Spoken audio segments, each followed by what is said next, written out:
অতি বড় লোক হইলে মইরাও শান্তি নাই। মরার সময় যে একটু কেউ পাশে বসে কালেমার তালকিন করবে, রাসূল বলেছেন লাক্কিনু মাউতাকুম লা ইলাহা ইল্লাল্লাহ, মৃত্যুবরণের সময় একটু কালেমার তালকিন করবে, সূরা ইয়াসিন তেলাওয়াত করবে, বড় লোক হইলে এটাও শান্তি নাই। কেন? নিয়ে ঢোকাবে কোথায়? আইসিইউতে। কোথায় ঢোকাবে ভাই? আইসিইউতে, লাইফ সাপোর্টে। কখন মারা গেল না জীবিত আছে অনেক সময় এটাও বোঝা যায় না, দেখতেও যায় না, যেতে পারে না মানুষ। আর মৃত্যুবরণ করার পরে ছেলের কাছে সংবাদ গিয়েছে, আসতে আসতে ভিসার প্রসেসিং, টিকিট ইত্যাদি করতে আরো 3 দিন, বাস রেখে দাও হিমাগারে।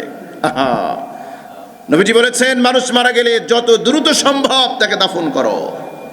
পদে পদে আমরা ইসলামের খেলাফ কাজ করি, পদে পদে করি। রাসূল বললেন মৃত্যুর সময় লাক্কিনু মাউতাকুম, তোমাদের মৃত্যু পথযাত্রীকে তালকিন করো, কালেমার তালকিন করো। জোরে জোরে তার পাশে বসে লা ইলাহা ইল্লাল্লাহ মুহাম্মাদুর রাসূলুল্লাহ এটা পড়ো, কালিমায়ে শাহাদাত পাঠ করো, আশহাদু আল্লা ইলাহা ইল্লাল্লাহ আশহাদু আন্না মুহাম্মাদুর রাসূল, এটা পড়ো। কিন্তু এই সুযোগ আছে? বড় লোকদের এই সুযোগ নাই। জোর করে ঢুকাইবো এখানে, আর না ঢুকাইলে আশপাশ থেকে টিপ্পনি কাটবো, দেখছো কত গাড়ি বাড়ি কত কিছু রেখে গেল, মরার সময় একটু হসপিটালেও নিল না। এরকম বলার মানুষ আছে না ভাই?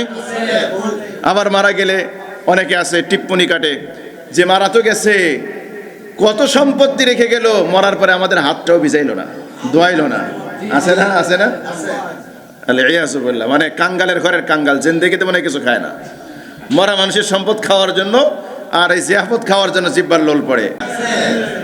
3 দিন 4 দিন 5 দিন 10 দিন হইলে আগে খাওয়াও, মরা মানুষের সম্পদ খাওয়ার জন্য এত এত লোভী কেন?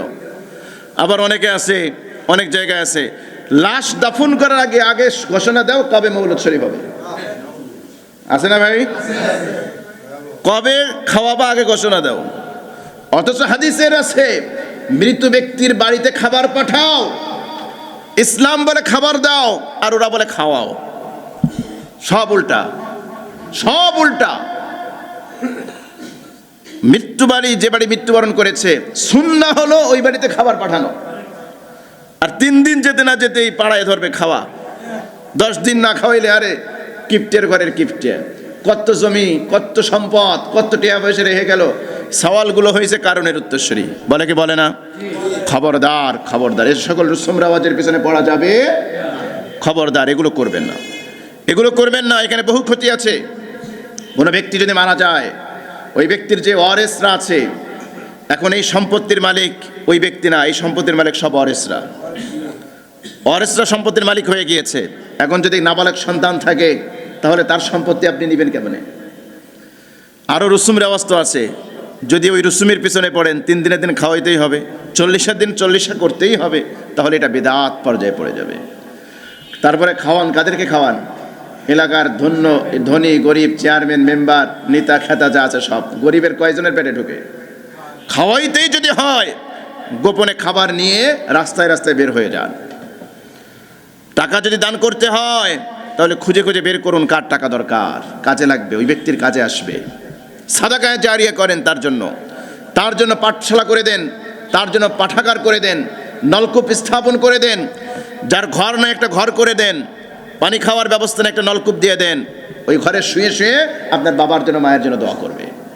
মাদ্রাসা করে দেন, মসজিদ করে দেন, তারপরে ইসলামের কোরআন হাদিস কিতাব কিনে দেন, এগুলো ছাত্ররা পড়বে আর সওয়াব আপনার বাবার অ্যাকাউন্টে জমা হতে থাকবে। এগুলো করেন যেগুলো উপকার আসবে, কিন্তু আমরা এগুলো ধারে নাই। কেন ধারে নাই?